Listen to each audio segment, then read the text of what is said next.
Matt Root, I'm going to let you kickstart this with a little bit of a background on yourself. We are going to dive into, I've got a lot of questions, a lot of different directions this conversation can go in. We met in college, and it was through political organization. You were doing a lot of business stuff.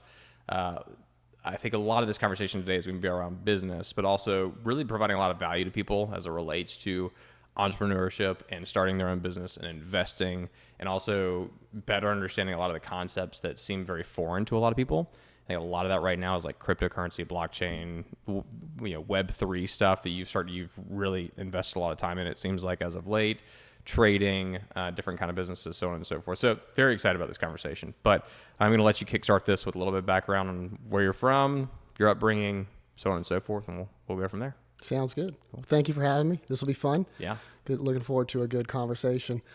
So I was born and raised in Charleston, lived here my whole life. So I've seen all the growth, the massive change, and growing up, I decided to stay here. It's a good spot to plant some roots. And, growing up, I had dyslexia. So school was very difficult and I hated it. It sucked. So, I had to overcome that, and that was a pretty big challenge as a kid in school. But I've always been entrepreneurial minded, ever since I was young. Side hustles, the cliche of mowing a bunch of grass, getting people to mow grass for you, fixing bikes, things like that.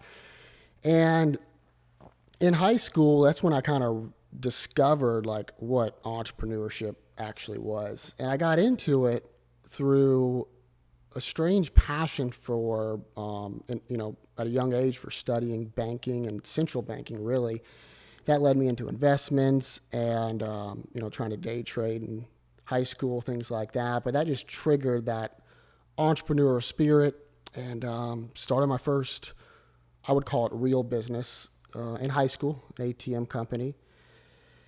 And really just took an approach of like, all the information is out there if you're willing to go seek it out and apply it. And so becoming a student of life and taking this and just the challenge and the sport of business has always been very fun. You can never win. There's always a bigger challenge. And so after high school, I sucked at high school. My GPA was super low, and half the time I'd bring my own, books and investment books to read, and teachers either really didn't like me because I didn't really follow the rules. Like I wasn't a troublemaker, but I just didn't conform to that mold.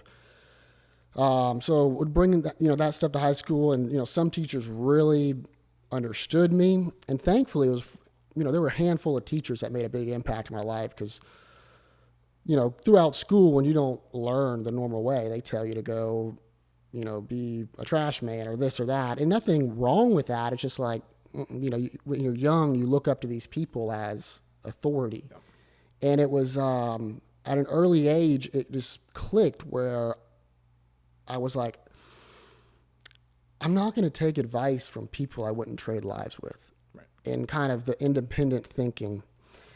And so after high school, I didn't want to go to college. Everyone was like, when I told them that, everyone thought it was a bad idea.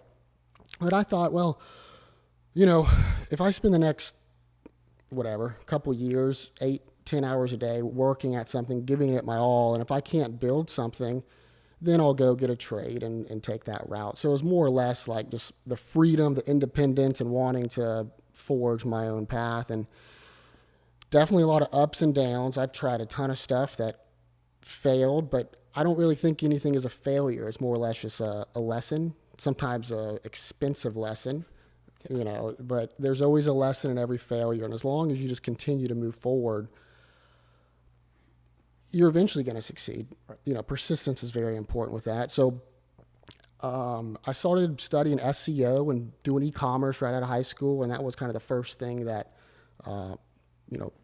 was quote-unquote successful at that age. And then just kept studying, got into a network marketing company, built that, and we built it a little too quickly, and it just wasn't for me. kind of stepped down from that. And then after that, kind of went into the valley, had a couple things happen that just knocked me right on my ass. And looking back, it was the best thing that ever happened to me, going through a lot of diversity and just, basically almost going broke, almost going bankrupt, having to fight my way out of that and be creative. And then went back to e-commerce, selling on Amazon. And that's what really took off.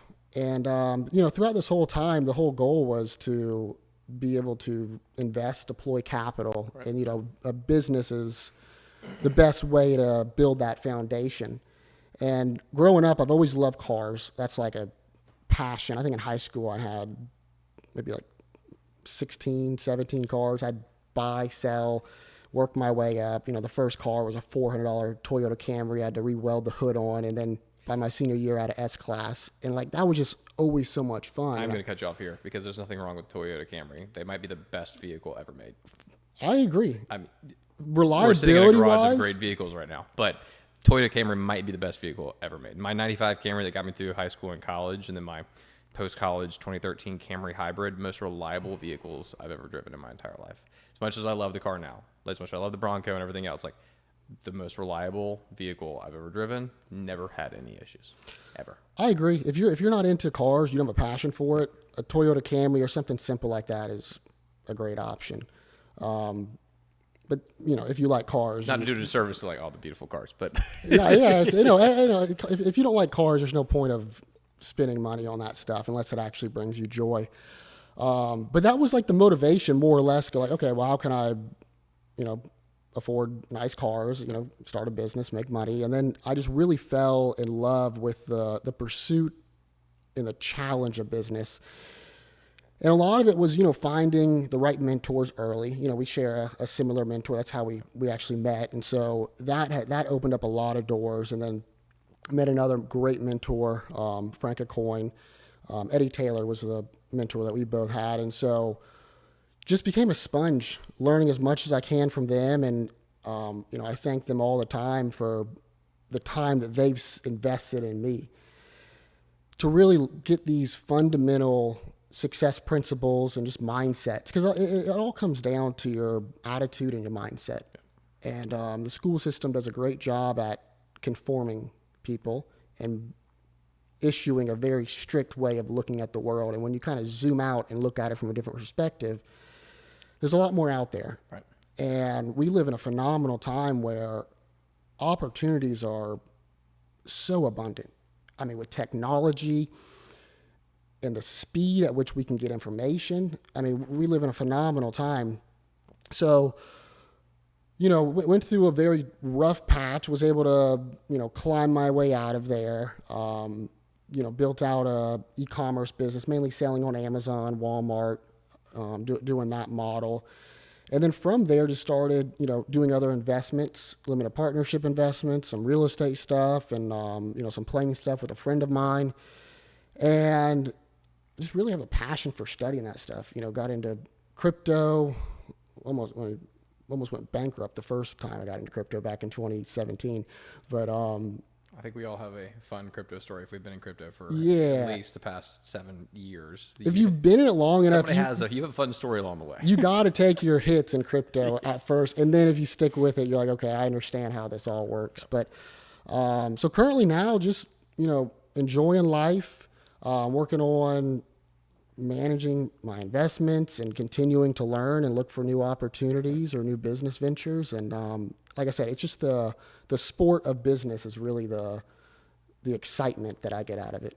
I love it. You've mentioned dyslexia so we haven't seen each other in a while, and then just a few weeks ago reconnected and have had some great conversations since then. You've mentioned the whole dyslexia thing a couple times. When did you know you had dyslexia? When did you find out you actually had dyslexia? All right, real talk. Whether I'm gearing up for a tough workout or preparing for an episode of The Cameron Brown Show, I need to be locked in. And that's where A-Bomb Energy comes in play. This stuff isn't just another energy drink. It was actually created by an Army Special Ops combat medic who wanted something better, something that actually helps you think clearer, focus longer, and retain information, not just give you a quick caffeine spike. And I can tell you, it really works. I've been drinking A-bomb before I hit the gym, and it's like flipping a switch. My focus is on point, my energy is steady, and I don't get that crash afterward. Same when I'm recording this podcast. I need to be sharp, engaged, and A-bomb helps me stay in the zone. Plus, it actually tastes great. So if you're looking for something that gives you a real mental and physical edge, go check them out at abombenergy.com. And when you order, just type Cameron in the notes so they know that I sent you. Trust me, you're going to feel the difference. Pretty late because I was going to a private Christian school, very small, and they just weren't equipped to teach someone that had that type of learning disability. So it was a lot of, basically like, you're stupid, we should hold you back a grade, this and that. And then I went and got tested. I believe this was around like fifth grade. And then it was very clear, like, obviously you got dyslexia. So I switched schools. And my mom, she was so supportive during this. Like, one of the things that she did, which, I'm forever grateful for, is in the city that we have, there's not school choice, but if you work at the school district, you get school choice. So she literally, changed her career to work as a school nurse to allow me to go to this specific school that had probably one of the best programs for, dyslexia from her research. And so, my mom's incredible and she's always been super supportive. So that went a very long way. And then when I was figuring out, I didn't learn how to read really until I was in the 6th grade. And I used to hate reading.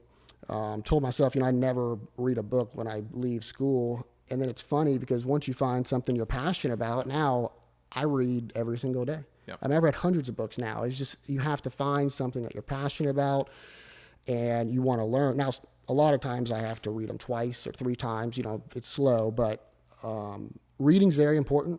Appreciate you being honest about that, because some people are like, oh, I read all the time and like I fully get it. I'm like, honestly, for me, it also takes me a few times too. Like, I have to read to digest and then better understand. Mm-hmm. And also having somebody to like help me through, just like with reading anything too, but helping you to understand what's actually going on and to be able to ask those questions is huge. And it sounds like you've surrounded yourself with people that have been able to answer those questions for you when you do have them. And I think it's also another part of, digesting and taking in information and knowledge from wherever you take it in. It's like, if you have access to the information, that's great. If you read it, that's great. To understand it truly takes not just reading it a few times, but also having people around you to help you understand it with like life context and business context in general. So 100%. Yeah. And very few people read, so just the fact that you are reading, most people, they go through school, they graduate and they stop learning. Or, they get a job and it's like, do you have 20 years of experience or 1 year of experience repeated 20 times? You got to be an avid learner of information. And, the information's out there. There's books where I've read literally 50 times. It's just like, it's not about how many books you read. It might be how many times you read the right books to truly understand it. And whether it's, audio books or a combination of both, just doing that exercise it will change your life. And then you need to apply it, obviously. There's one thing to know something. There's another thing to take that information and actually execute on it. Right. Because there's a lot of people that know a lot, but they are, whether it's fear, for some reason they don't execute or apply the information. Yep. And it's like, knowledge is not power, but applied knowledge has a lot of potential power if done correctly.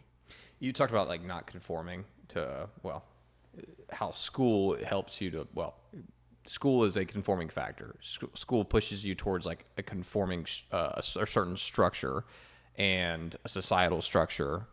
And obviously everything you've done has been slightly unconventional, right? Mm-hmm. In regards to not going to college and making a conscious effort and or decision not to take that next academic step. And saying, I'm trusting myself, I'm believing in myself to go after my goals and my passions, which a lot of people at 17, 18 years old don't have the maturity to be able to do that. So I guess an interesting question on this one is, do you think it was a maturity thing for you, or do you think you just truly were passionate about starting a business and you're like, I'm going to do it regardless at that time in your life? I think I was just very frustrated with myself, honestly. Yep. It's like, all right, I'm miserable in school. I don't like the way this is. It's like, why, why am I going to, if I'm miserable now, why am I going to pay to go be miserable in college? Yeah. And then you got to go back to, like, what is the history and the origins of our school system? Like, go back and study that history with, like, what the Rockefellers did with their foundation, and, like, how this schooling model was set up. It was really created to have factory workers. They want a nation of workers and not thinkers.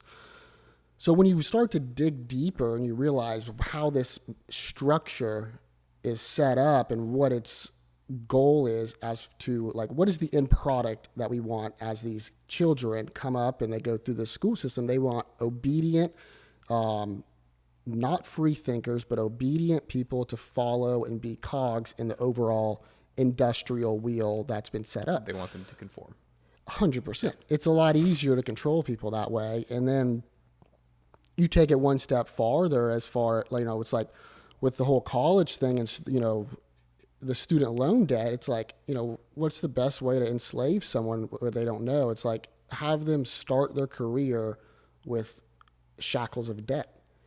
There's a reason why student loans is one of the only debts that, if you file for bankruptcy, it does not go away. Like, that should tell you something right there, because you are the asset. Right. They can't repossess you. Like, it doesn't go away. But I think it was really just frustration. And then getting, like I said, there were a few teachers that they saw, like, how my brain worked, and, like, they would give me nice words of, like, encouragement and stuff. And then once you have, like, a little taste of success and whatnot, and it was really just it was zooming out. It was going, all right, so if I go down this path that all these counselors, advisors are telling me to go down, what is my life going to look like in 40 years? You can look at, if you're going to be a doctor or, an attorney, some of them can be very successful if they own the practices, but all these careers, you just zoom out and find someone who's done it, and you go, okay, in 40 years, 30 years, this is what my life's going to look like. This is kind of where I'm capped.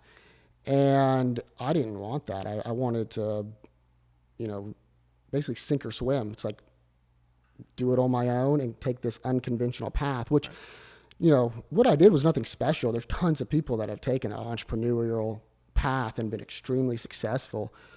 But it's just a matter of thinking for yourself. At the end of the day, I think that's the easiest way to simplify it, is just like, are you thinking for yourself, or is someone else thinking for you and you're following their guidance? Right. And when you're young and you realize that, hey, these teachers, these guidance counselors, these people who, when we're young, we look to them as, they know everything, they're authority. When you realize, like, they actually don't.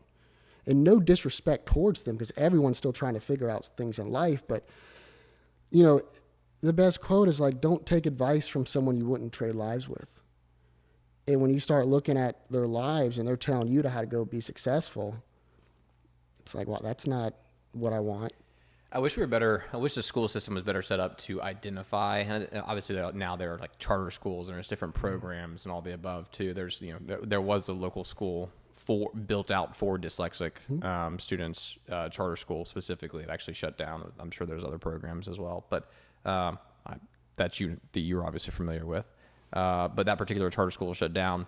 But I wish we were better in the school system of identifying individuals at a young age and saying, hey, not that you need to go be entrepreneurial, but it's like, hey, have you considered a different path, especially nowadays with how expensive college is and how unnecessary it can be for every single person to need to go to college to be successful.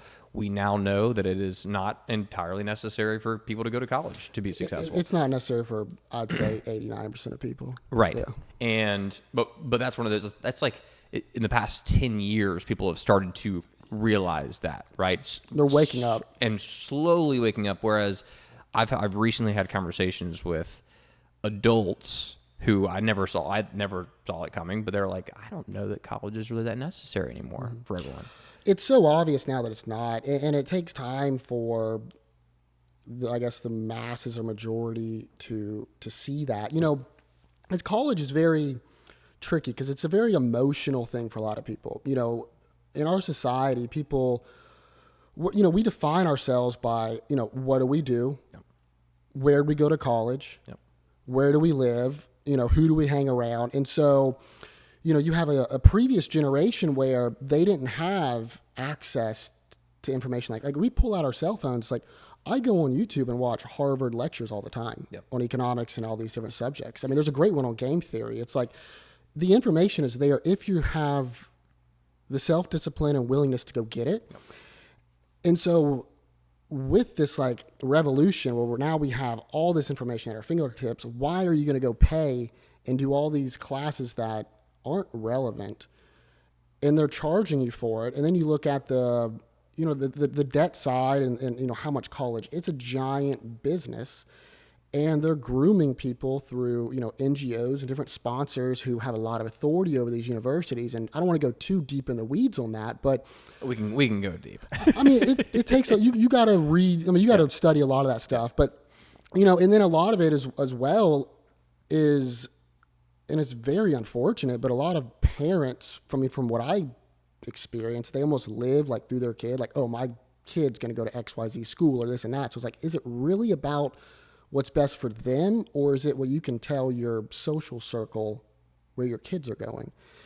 And I believe that it's now changing more because the numbers just simply don't work. The data is clearly there that it's not worth it. And I mean, if you're going to go be a doctor, lawyer, engineer, very specialized, obviously. Which also, this is the other part of this conversation altogether, where a lot of people are now thinking, oh, I want to go be an entrepreneur. I want to go start a business. I want to go try this thing.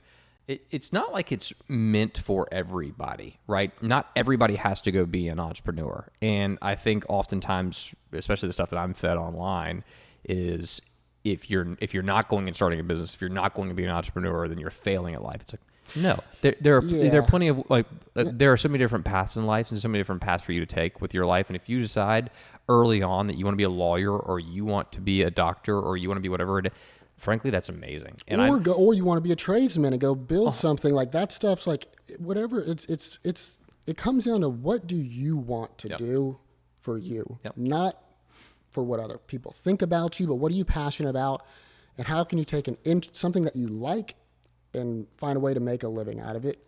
And then, using smart principles and just, different mindsets and attitudes to then take that and, build yourself a foundation that you can support a family with and eventually pass on.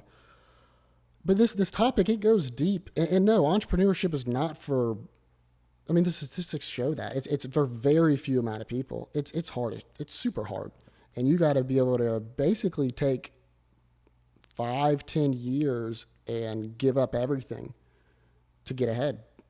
And a lot of people don't have the risk tolerance for it. And it's like there's a lot of that going on in social media where it's like if you're not pursuing this, you're a failure. And that's all, I think, toxic. Yeah. If you want to pursue it. And the people who want to be entrepreneurs and build businesses, like it's inside of you. Like that you want to do that. And if you don't, there's absolutely nothing wrong with that. Yeah. I think it took it a while. Well, for me, there's like this burning desire and sensation has always been there. Now, has my approach always, to your point, has my approach always been the best? No. I think only as of the past couple of years have I really started to take a true approach and a much more calculated approach to it. Now that I've been able to increase my risk tolerance to a certain degree, whereas before it was all very structured. It was, I think the military school, like the conforming mindset, the structured mindset. I did well in that because of the structure, right? And I appreciate that because of the structure and what it provided to me. But as you know, once you get out and you are building your own thing, you have to be able to work outside the box. And there's no structure. And there is no structure. There's no structure. So like I was built to work within the structure and excel in the structure. And when the structure collapses and you're building something, you're like, there's no structure now. What do I do? You have to build it for yourself. I'm about to go bankrupt. Like, what do I do? Yeah. Like, there is a solution. It might be outside the box, but you have to go find it. Yeah. You got to get very creative. You got to get scrappy sometimes. It's hard. I don't really know any very successful entrepreneurs that haven't gone through a very difficult time and had a lot of adversity. But that's what makes you. It's going through those tough times, and it's like I mean, are you going to choose to give up or keep being persistent?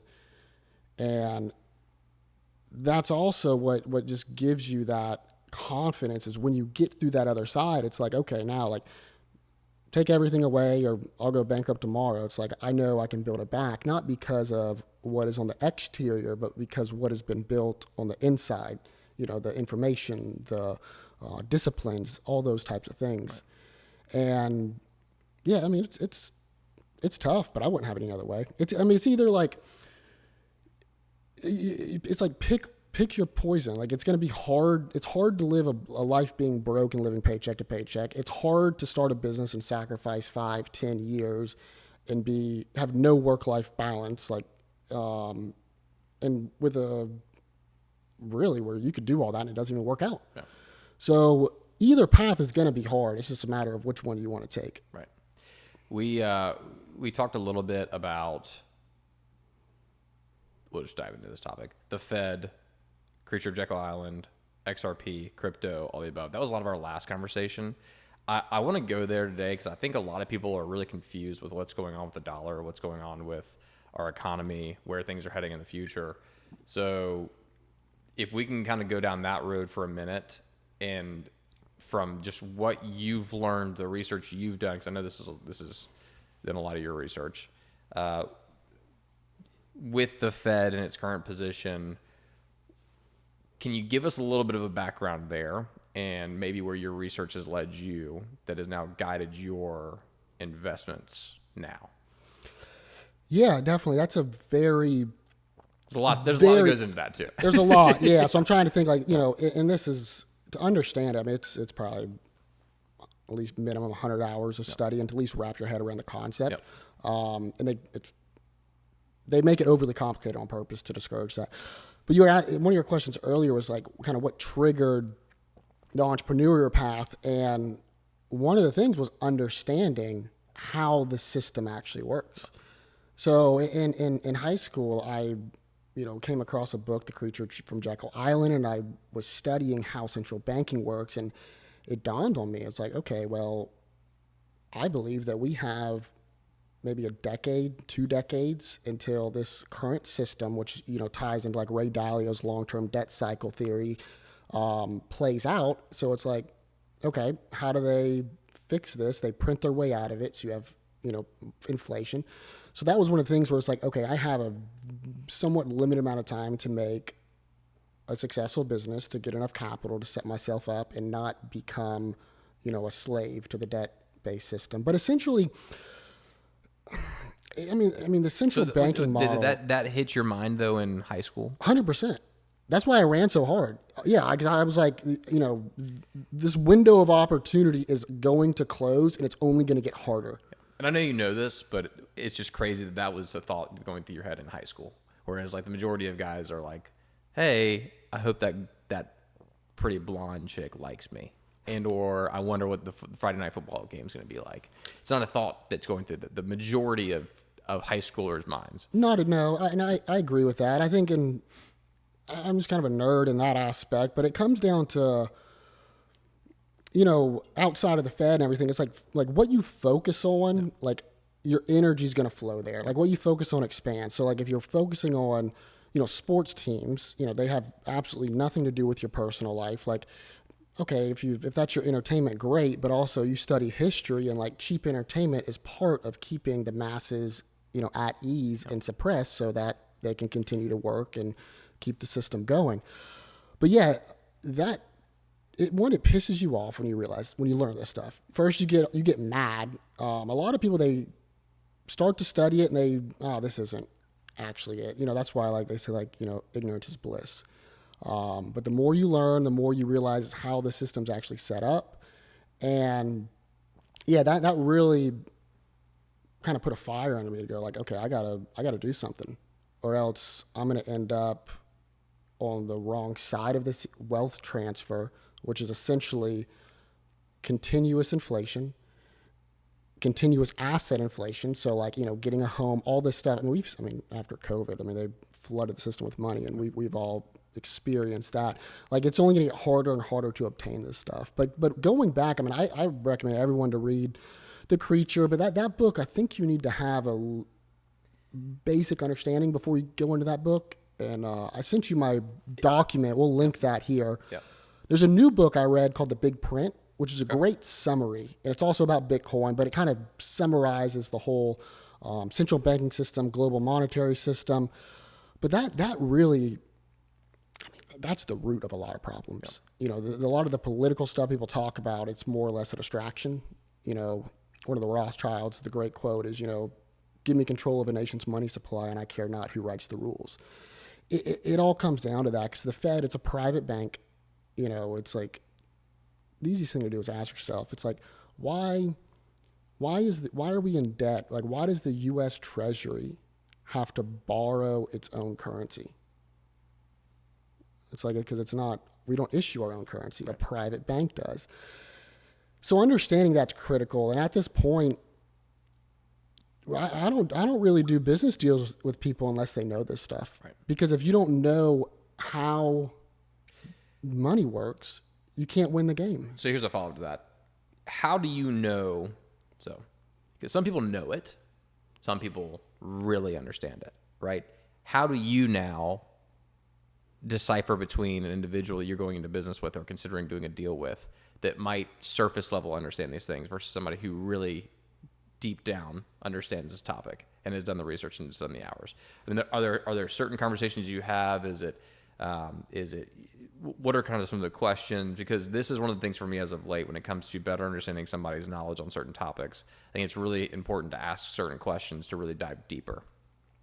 When you're going to buy a business, when you're looking at buying a business, have you asked the right questions? Have you delved deeper into their understanding of the long-term relationship they're about to get into?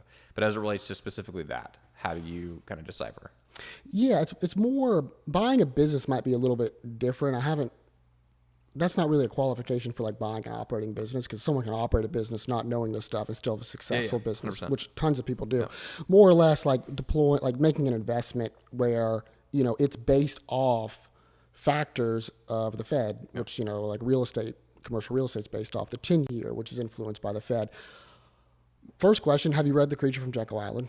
You know, do you understand the Fed? And you can know right away. Right. And then if you really want to get down to it, like, you know, if you're about to make a big investment with someone and you just want to know, are they legit, ask to see their tax returns. Yep. It's like, show me the receipts. Yep. It's a very uncomfortable thing to ask, but it's also very uncomfortable to lose a lot of money in a deal because, you know, they didn't know how the macro monetary system worked. And when things were shifting, they didn't pivot, and all of a sudden the deal is no longer good. Was that partly a learning lesson from almost going bankrupt, or was this something that you think you had built out before that experience? No.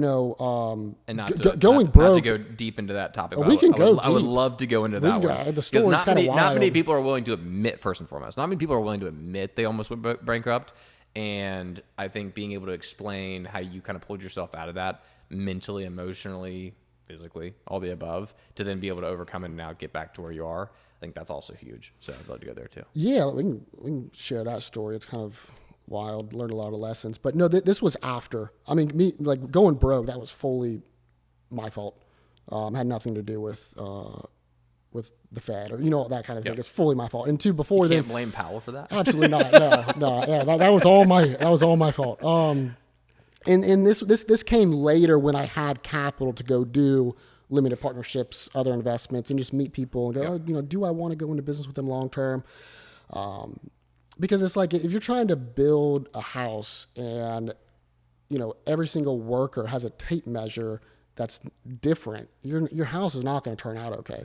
And so, you know, I'm saying that to say that the dollar is not stable. It's lost 99% of its value since the Fed started in 1913. It's like, so you need to understand that we are in a fiat debt-based monetary system, and inflation is going to keep going up. And if you study history, and Ray Dalio does a great job going, you know, through this, because this hasn't happened in our lifetime. Yeah. You know, it happened, you know, many times throughout history, but it's just I just encourage everyone to understand this stuff. And then it's funny because when you understand, it's like a light bulb goes off. It's like, the whole world makes a lot more sense now.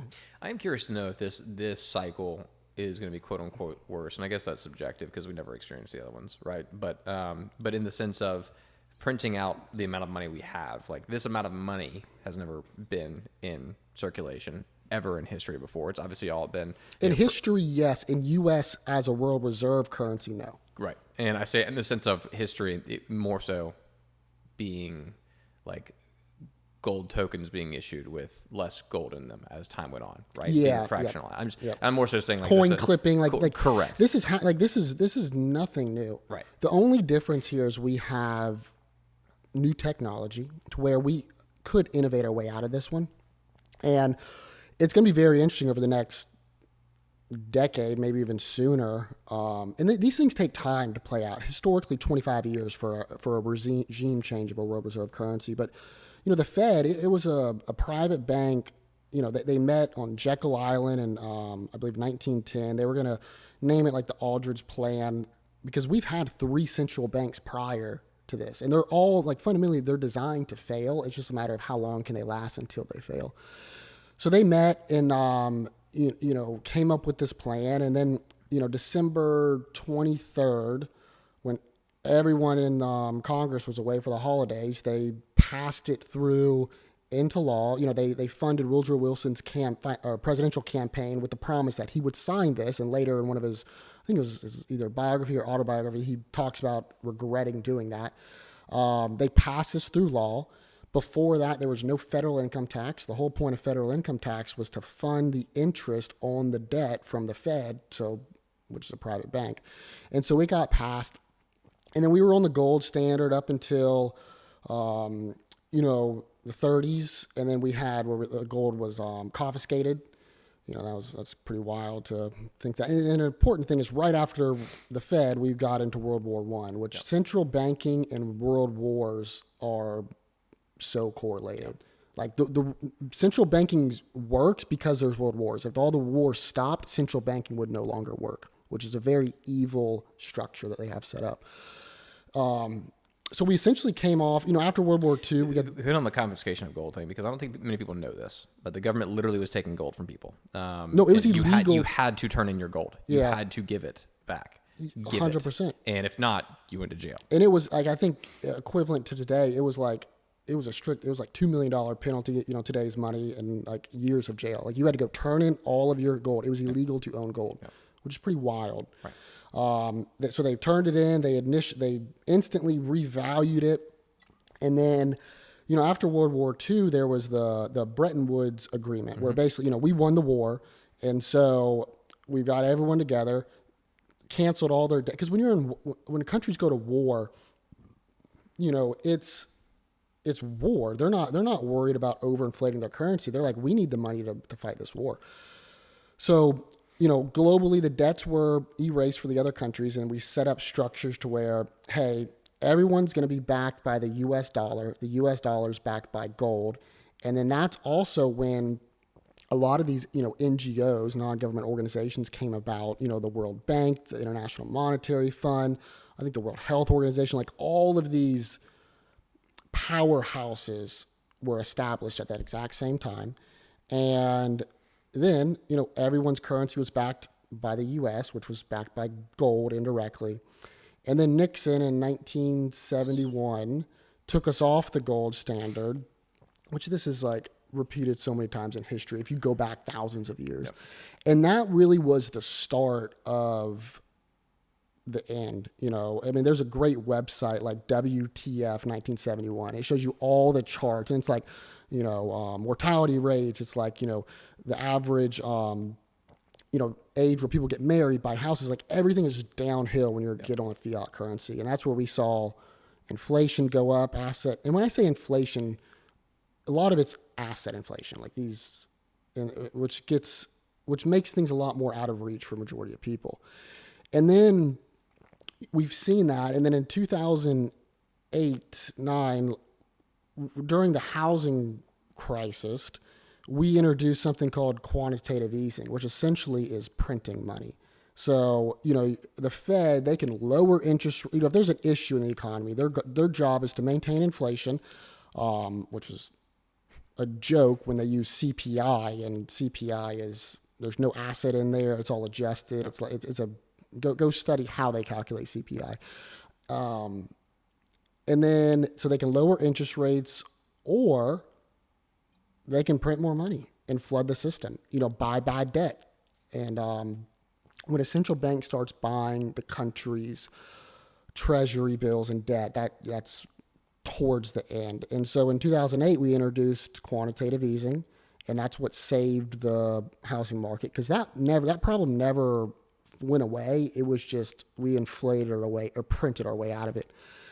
And then the COVID thing, I think that was the real nail in the coffin, and that accelerated what I thought, because I always thought like, okay, my kids are going to go through this big change. But then after COVID, it was like, okay, go, type in M2 monetary money supply chart, and it's like, it's wild. Was it 40% of all the money printed ever was printed that 3-year period though? I believe that's I think correct. it's even probably more than that by now. And then when you get deep into the Fed, you understand, they have different companies that they own privately that will, they have balance sheets that are off the books, because there's the Fed, then there's the 12 member banks, and then that own the Fed, and then shareholders of private banks, the big, systemically too big to fail, they own shares of the regional ones. Right.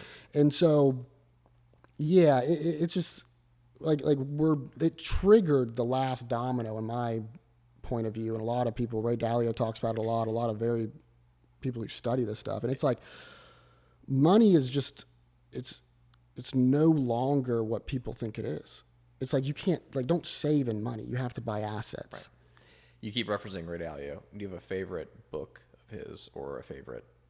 All of his stuff's good, but the, dealing with the changing world order, he just came out with one for long-term debt cycles. He puts out a lot of good YouTube infographics that, instead of reading the whole book, if you just want to get a 40-minute overview, just type in Ray Dalio changing world order, and he just does a great job at describing this stuff. I was gonna say, he illustrates it really well with the YouTube videos. I've got the Changing World Order book, and I've kind of bounced around in that book. I think I was back to reading. I struggle with reading a book from beginning to end. A lot of my stuff is I'll find a certain aspect of it, and now I'll use ChatGPT or Grok, and I'll be like, hey, give me the key points of this, and let's dive deeper into lessons learned from this book. Now, is that a good thing or a bad thing? I don't know, but I get a lot of quick lessons from books very quickly by doing that. It goes back to our learning earlier too, with school and college and everything else. I had a bunch of questions about the Bible the other day as I was kind of diving deeper into the spiritual realm, completely off topic. This is also kind of where my ADHD starts to jump in. But I was very curious as to Israel and where the Bible references the protection of Israel long term. And that's a completely different topic. That ties directly into the Bretton Woods Agreement, and then who owns and who established Israel. Start looking into that. Which might be a good one for people to look into, but I don't want to get us canceled today. Oh yeah. I actually started bringing it's up. It's just history too. It's not. It's not political. It's not religious. It's simply who started that country. Right. After World War II, just go look at it. Absolutely. Yeah. We were having this conversation earlier with a friend of mine. I was telling you that was in Iran during the 12-year war, or 12-day war, and we started to kind of go down the Israel path. And I was like, not that I don't want to have this discussion right now. I was like, but it is so top of mind for everybody. I was like, there's a lot going on in that front. I was like, go do your own research. I was like, I don't really want to go down that road right now. And I'm not. Yeah. I don't know enough to even voice an opinion on that. It's just uber complex right now. And there's so much going on that I'm just like, I don't know that I need to be sharing that stuff online personally, unless I got an expert in the room, because there's so much going on. And that's life. There's so many complex topics in the world. And so you got to, stay in your lane. Yep. That's what I've realized. Don't voice an opinion on something that you don't truly understand. And I think a lot of people do that. I like to study central banking, and at the end of the day, what I realized was that's kind of the puppet master behind a lot of these other things. And so if you understand that, some of this other stuff, you can make a lot more sense of it. But when you get into a lot of the details, there's a lot of things I don't know. I think it's also it speaks a lot to the kind of person that you are as well, to be able to say, I don't know. And a lot of people nowadays will they just share.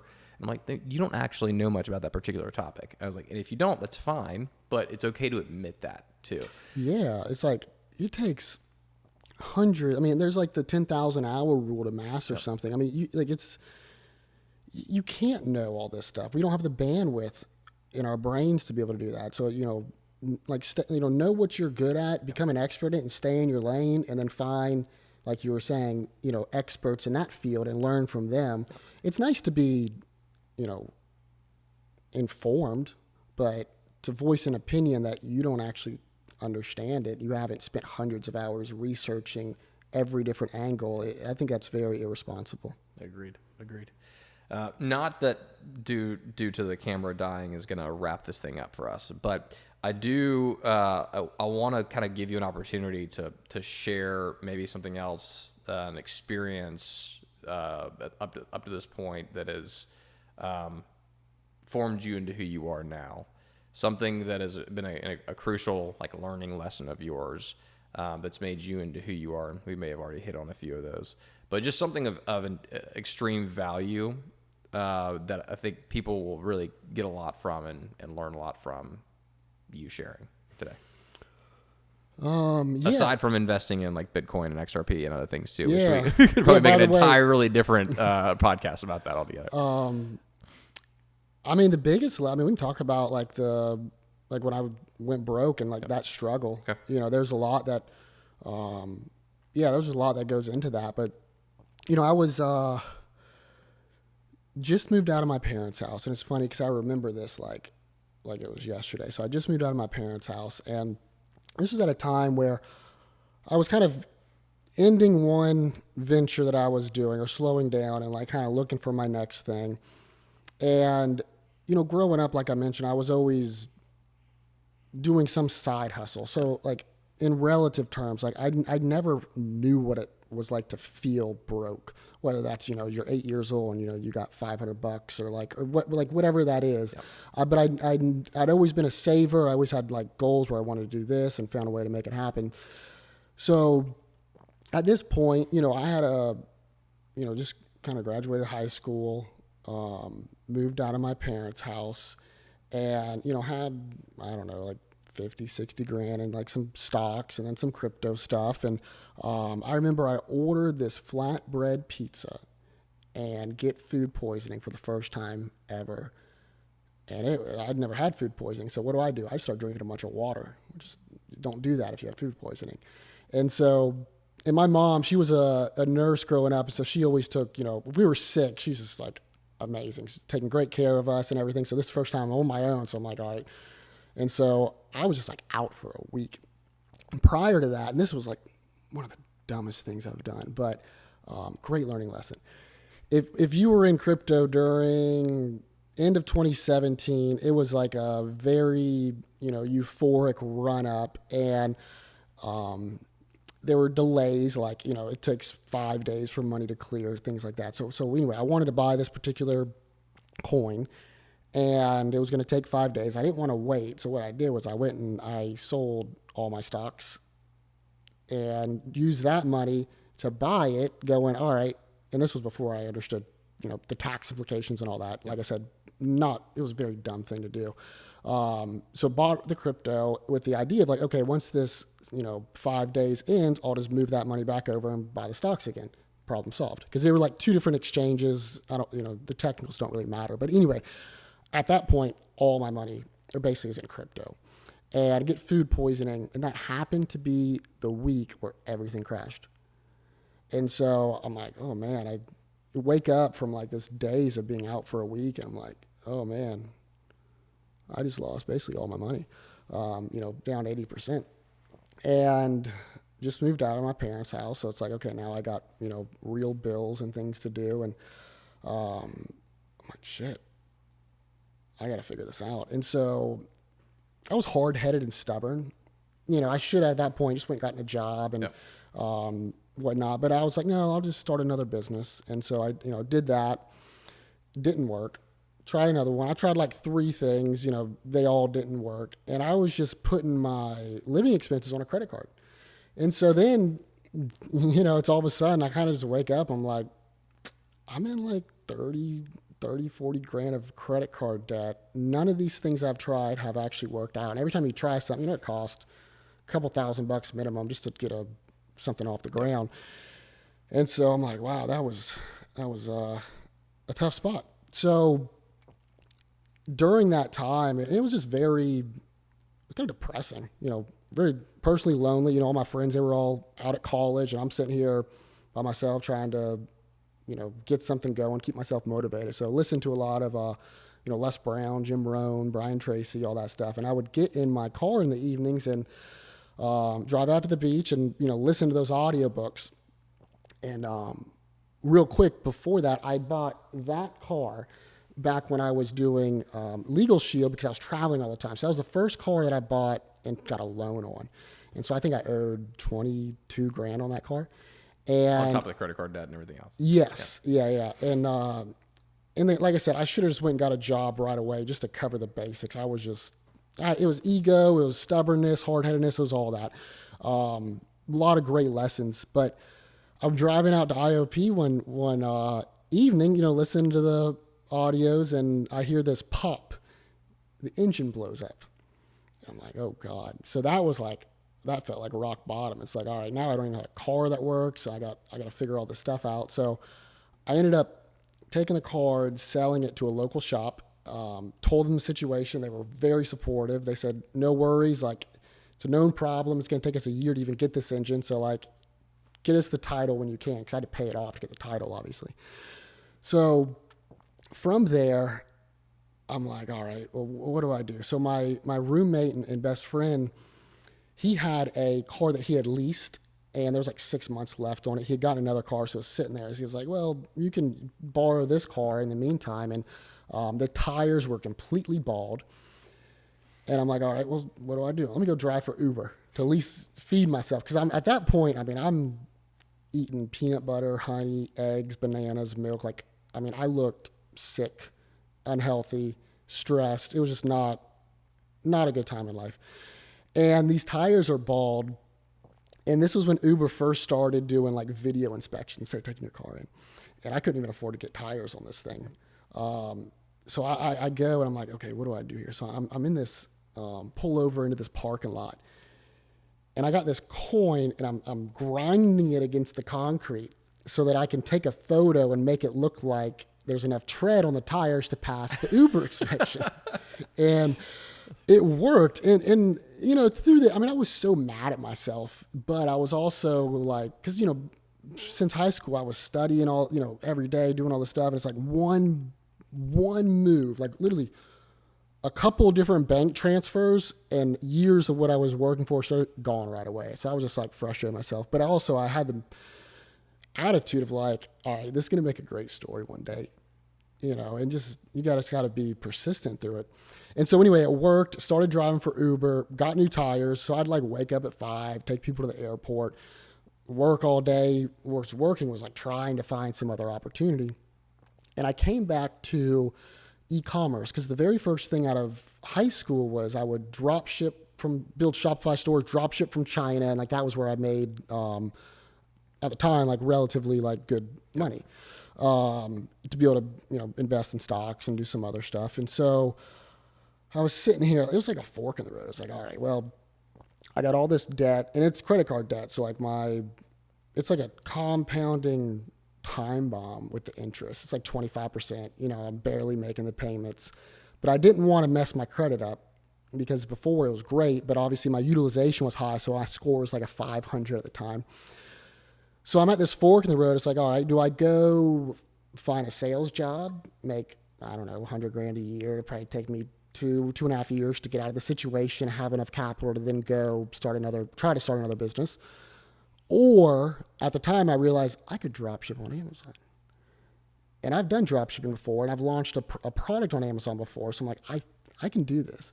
However, to do it, it required another $150,000 to do it the right way. Right. So I'm like, all right, if I go get a job, like after 2 years, my motivation and confidence is going to be shot. Like, I think I can do this. And it was like in Think and Grow Rich, there's this great story where like these like medieval times people, they went to this island, and the general ordered them to burn the boats right before the battle. And he was like, you see the boats going up in flames. It's either we win this or we all die. It's like it's either do or die. And so I'm like, all right, let's do this Amazon. So I know I can do it. So I started going to the store and like testing the model, buying stuff and shipping it in, like getting enough evidence where like, okay, this works. Now, my credit was so bad that I needed to fix that. And so then I go build out this elaborate 4-month plan to, and I'm the kind of person like, I will go deep down the rabbit hole to studying. So I'm like, all right. And I had a merchant account at the time from another e-commerce business. So like what I did, I mapped out this plan to where I called each bank and I spaced out my credit card statement closing dates, and I used my merchant account, and I basically juggled the debt from one account to the other. And like with credit, like it's a slow process. So like if one of these things failed in that 4-month time frame, like it's all the plan's shot.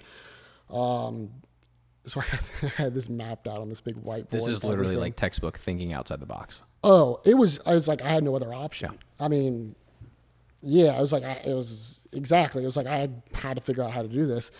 And so I did that. It worked. And then, like studying like, okay, I can, Amex pulls this bureau. Chase pulls this one. Chase has a 524 rule. Amex, I can apply for a charge card and a credit card in 24-hour time. I got everything mapped out. So all my cards reported a zero balance. I then did I guess you would call it a credit run. And like one day I just like applied for all these things very strategically. I'd apply for one, turn TransUnion, lock TransUnion. So then the next company would only pull from Experian. Did you go through a course for all this, or did you personally learn all this? This was hours of studying. Like I said, like that during that time, I'd wake up, drive for Uber at 5 a.m. Like I didn't social. I didn't do anything. Like it was just all studying this stuff. It was just funny because I did like the same thing. It was like 4 years ago though. It was the 0% Jeff Second-Year course program. I'm not sure if you're familiar with that. There's a lot of these guys out there. But this was kind of before the whole course era became very popular. That's what I'm saying. You literally did this before, and then it became like a thing to teach people how to get $150,000 in 0% credit card, like and over like a month-long period.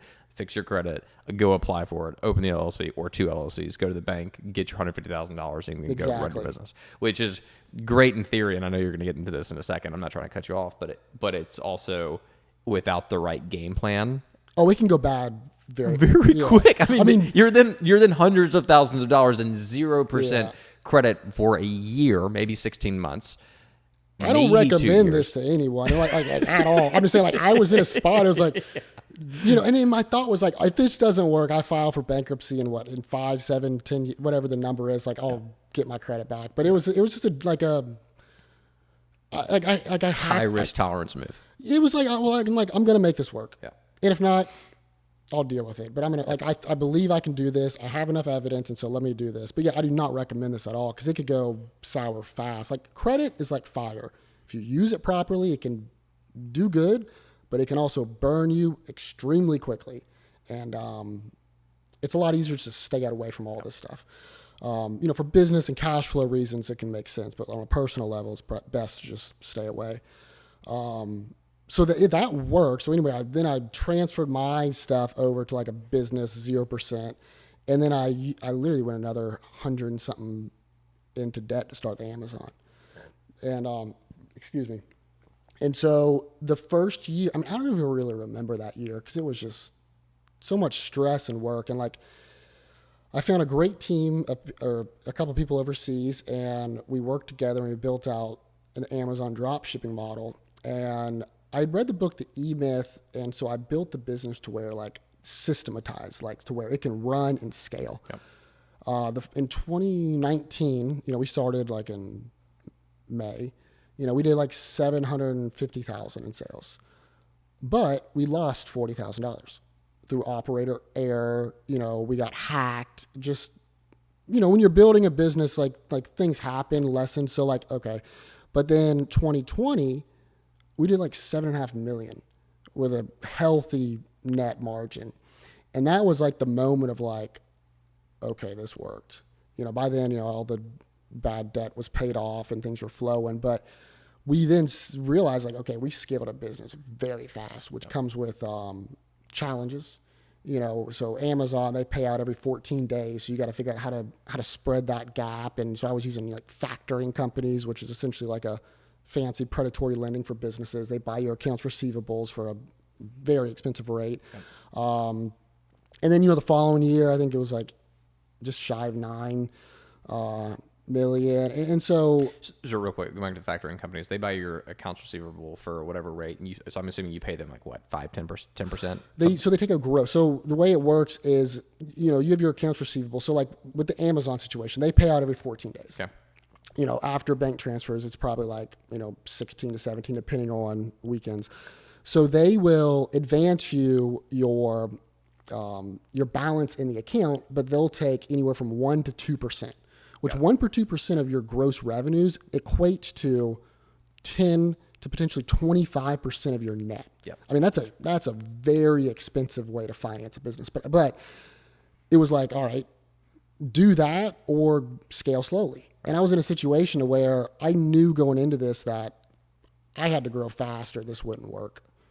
And we grew fast as we could, built the systems out. And, obviously, like Murphy's Law, like anything that could go wrong almost did go wrong. Amazon froze my accounts for 90 days and I'm like, I got like $600,000 stuck in there. I'm like, I still got to buy this inventory, make payroll. Like, do I keep the business going?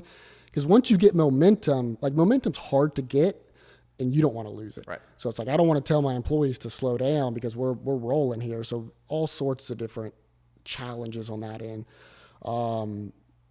But yeah, that was honestly the best thing that ever happened to me because it taught me to be humble, it taught me the value of a dollar. It kind of reset my whole mindset as far as like what is possible.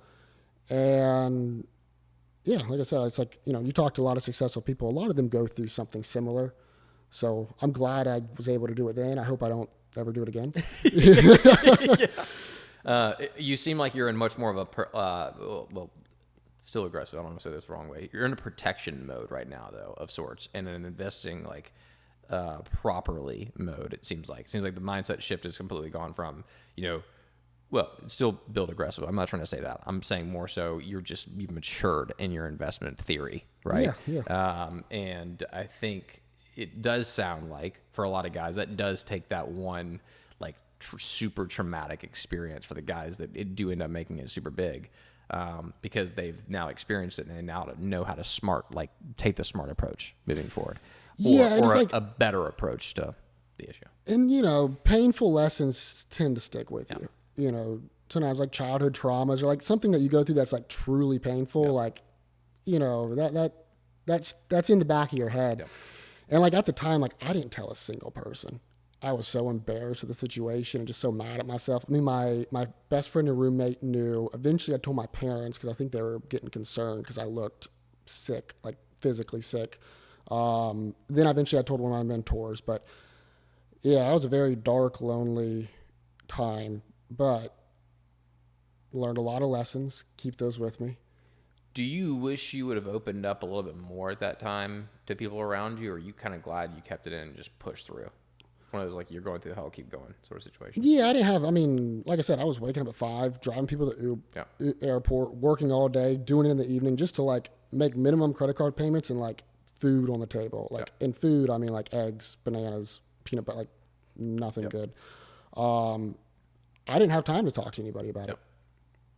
So I don't, You weren't even thinking about it at the time. Well, and to a lot of people, they don't know the situation. So like, if I went and talked to someone, they'd be like, oh my God, you should stop doing this and just go get a job. Or like they would have like told me some other path. Yeah. And so I didn't think it was appropriate at the time. To that point, people around you that want to see you do well, obviously will tell you to take the easier path and or to go just to get a job or to do the thing that is going to provide you the basic support in needs in that moment. But oftentimes our family members and friends that do love us the most that say those things don't truly understand maybe what it might take to get to that next level. Yeah. And I think that is also a hard conversation to have with anybody that's around you and supporting you. They might support you. They may love you. They may not be the best person to go to in this particular situation. And I think that's also why it's truly important, as you've mentioned a number of times, to have those mentors around you that have experienced these things to be able to give you the right advice and to say, hey, you are in a shit situation, but if you want to become what you know you truly can become, you have to keep going. Yes, that's very important. Keep fighting. And then at the end of the day, and I come back to this, you got to be able to think for yourself. Yeah. No one knew exactly how I was feeling and my viewpoint towards this opportunity. So they would have probably, all of them, I mean, my best friend and roommate at the time, he was the one where he was like, I see the opportunity. I think you should do it. Right. Don't go get a job. It will kill your ambition and you'll get stuck. Do this. Right. And, it's like, sometimes you got to do hard stuff and just get through. Like I said, I don't really remember 2019 that much. Like it's almost a blur. But then now it's a lot of, because first you got to get a skill set, get the mindset, get the skill set, and build something, and then you can start using that capital to build or buy assets. Yep. And then it kind of shifts to, okay, now how do I allocate the capital? Because I remember getting the first tax bill and I was like, or like tax estimate before the bill, I was like, there's no way. This is insane. And it pissed me off. And so I ordered 24 books on the tax code and paid a lot of CPA fees. And we went through all these different things that we could do. Just because I'm like, I went through all that. Now I got to basically give half of it away. That's wild. Terrible. Yeah. It's terrible. But yeah, and then setting things up now to where it won't happen again. Because there's a great quote to where, like, once you get to a certain point, your life's not going to change that much more. And I'm not saying that I'm there. Like, I still have a long way to go, and I'm tiny compared to a lot of other entrepreneurs. But there's a great way of thinking where it's like, don't risk what you need to get more of what you don't need. It's like, well, one more car or a bigger house or trying to grow a business by 30% more annually, yep, but potentially risking a downside, change my life that much more versus like what could happen on the negative side. And that's also just controlling like your emotions, your greed, and just being logical about it. And that's where mentors, advisors come. That's really like step in and go, you're getting a little over your skis here. Like, yep, just tone it back, be patient. Gotta have people in your corner.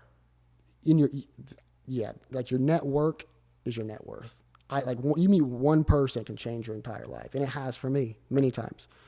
So who you surround yourself with is extremely important.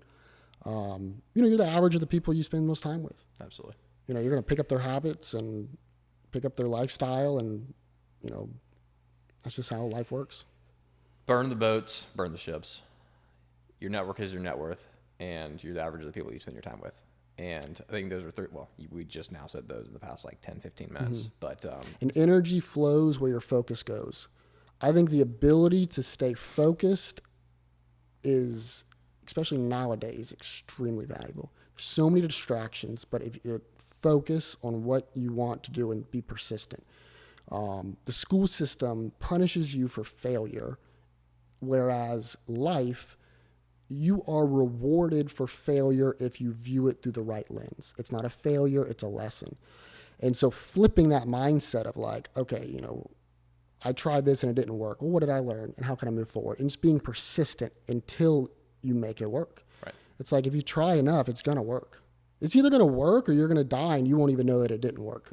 I have no idea. Yeah, it's like, but you got to have that that mentality. Yep. And not everyone has it. And it's okay if you don't have it, but to kind of go down your own path, I think it's very important to just be very persistent and focused. I love it. Well, Matt, I appreciate you taking the time tonight to share your story, lessons, talk to a lot of different things too. And ultimately, I'm looking forward to hopefully doing another one of these in the next 25 to 50 episodes.